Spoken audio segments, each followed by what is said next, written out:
Bom, pessoal, nessa aula a gente vai trabalhar a composição de movimentos. Nós vamos trabalhar o conceito de velocidade relativa vetorial. Composição de movimentos, conceito de velocidade relativa vetorial. Antes de começar, o meu nome é Jailton Mota, vocês estão vendo aí na tela o meu e-mail. Se vocês tiverem alguma dúvida, alguma sugestão, por favor, encaminhe para mim que eu terei prazer em responder dúvidas e sugestões, ok? Bom, vamos começar. A velocidade relativa vetorial, ela depende do referencial adotado. Vou começar de novo. A velocidade relativa depende do referencial que você adota. Preste bem atenção. É fundamental no cálculo da velocidade relativa vetorial a identificação do referencial que está sendo usado. No nosso primeiro caso aqui, nós vamos trabalhar com o mesmo referencial. Vamos dizer, um carro A tem uma velocidade de 30 km por hora em relação à Terra. Um carro B tem uma velocidade de 30 km por hora em relação à Terra. Percebam que o referencial do carro A é a Terra, o referencial do carro B também é a Terra. Então, toda vida que você for calcular a velocidade relativa e estiver utilizando o mesmo referencial, você vai desenhar um triângulo. É muito simples, como a gente viu em diferença de vetores, lembram?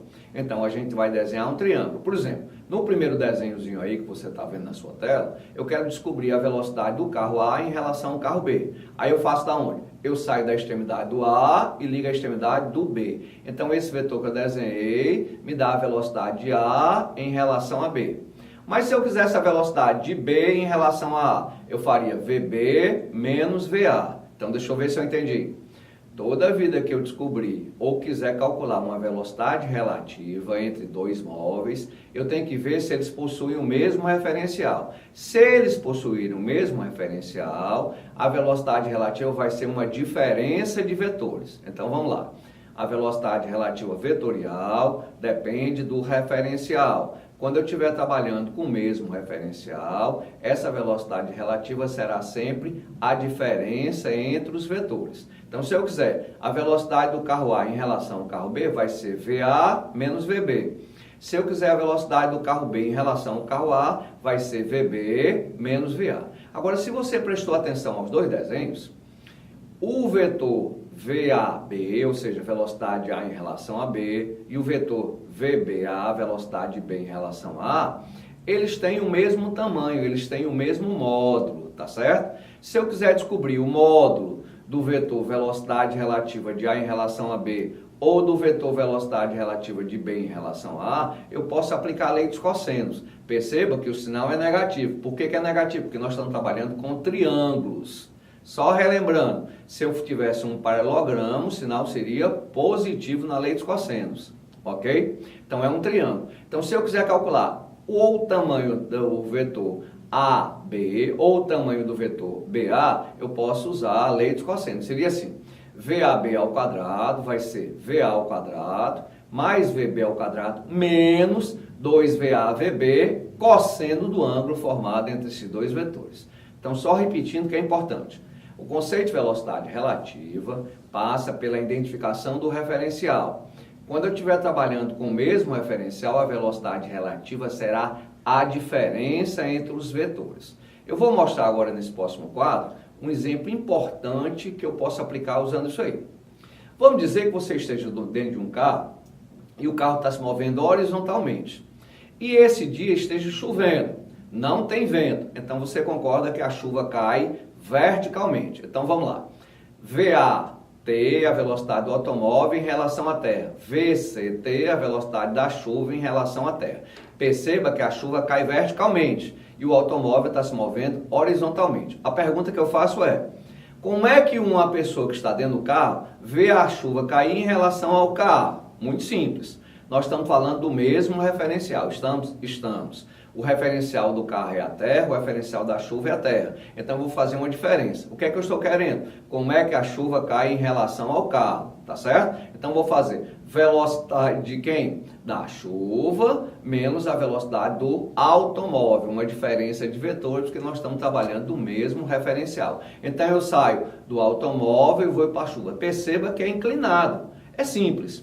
Se eu estou num carro e o carro está em repouso, quando eu estou vendo a chuva cair, ela cai verticalmente em relação a mim, já que não tem vento.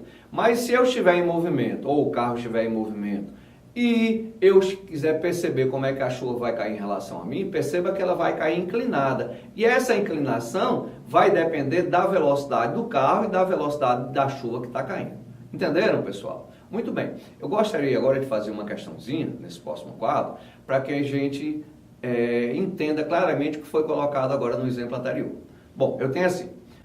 Um trem desloca sobre trilhos horizontais e retilíneos, com velocidade de módulo constante de 36 km por hora.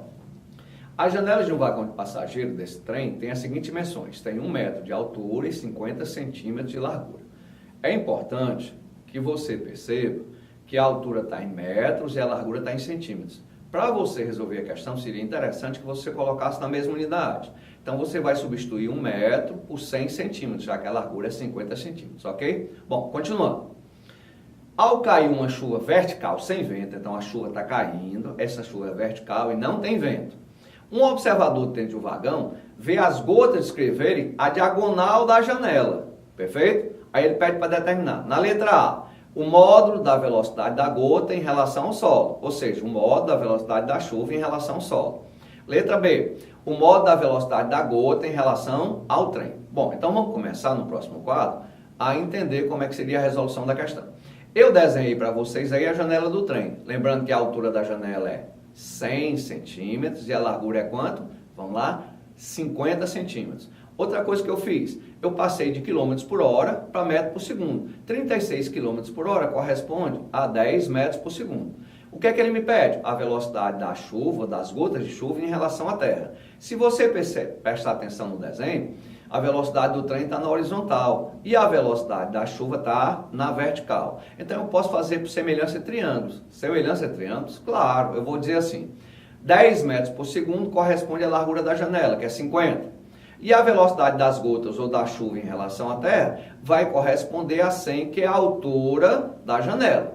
Se eu fizer uma regra de 3 simples e direta, quanto é que vai valer a velocidade das gotas ou a velocidade da chuva em relação à terra? 20 metros por segundo. Então, deixa eu ver se eu entendi. Eu já sei que a velocidade do trem em relação à terra é 10 metros por segundo e sei que a velocidade da chuva em relação à terra é 20 metros por segundo. Na letra B, ele pede calcular a velocidade da chuva em relação ao trem. É simples, eu tenho um triângulo retângulo e eu posso usar o teorema de Pitágoras. Então vamos lá, velocidade das gotas em relação ao trem ao quadrado vai ser as velocidades do trem em relação à terra ao quadrado mais a velocidade das gotas em relação à terra ao quadrado. Se eu substituir, eu vou ter 10 ao quadrado mais 20 ao quadrado. Extraindo a raiz direitinho, nós vamos ter que a velocidade das gotas em relação ao trem vai ser de 10 raiz de 5 metros por segundo. Aí você pode marcar lá o item correto. Bom, eu queria fazer mais um exercício só para fixar bem esse conteúdo. Lembrando que a principal aplicação da velocidade relativa quando eu estiver trabalhando com o mesmo referencial é a gota da chuva. Vejam que questão interessante agora. Um motorista viaja em um carro por uma estrada em linha reta, sob uma chuva que cai verticalmente com velocidade de 10 metros por segundo, em relação ao solo. Se o carro se move da esquerda para a direita, a velocidade dele é 72 km por hora. Bom, antes de continuar lendo, a velocidade da chuva é 10, a velocidade do carro é 72 km por hora. Percebam que as unidades são diferentes. Primeira coisa que eu faço, eu passo de quilômetro por hora para metro por segundo, divido por 3,6, então a velocidade do automóvel vai ser de 20 metros por segundo. Tá claro isso? Velocidade da chuva, das gotas de chuva em relação à terra, 10. Velocidade do automóvel em relação à terra, 20. Bom, continuando. O automóvel está indo da esquerda para a direita, com a velocidade igual a 72 km por hora ou 20 metros por segundo. Para o motorista, as gotas de chuva parecem estar caindo na direção 1, 2, 3, 4 ou 5. Veja um desenhozinho aí. O carro está indo da esquerda para a direita, perfeito? A velocidade dele é 72 km por hora ou 20 metros por segundo. E a velocidade das gotas em relação à terra é 10 metros por segundo. De novo, como é que eu desenho? Como é que as gotas caem em relação ao carro? Eu saio lá da velocidade do automóvel e vou para a velocidade das gotas. Então vai ser essa reta inclinada. Eu não sei se você percebeu, mas eu coloquei os vetores de acordo com as suas dimensões. Um vetor vale 20, o outro vale 10. Então o horizontal é 2 vezes maior do que o vertical. Consequentemente, a inclinação das gotas vai ser mais perto do eixo horizontal. Vamos ver agora nas opções, vamos voltar ao quadro anterior, que a gente fez nas opções. Qual é dessas opções o quadro está mais inclinado? 4 ou 5? 5. O 5 está mais próximo da horizontal. Então, a resposta correta do exercício seria a letra E. Pessoal, espero que vocês tenham gostado.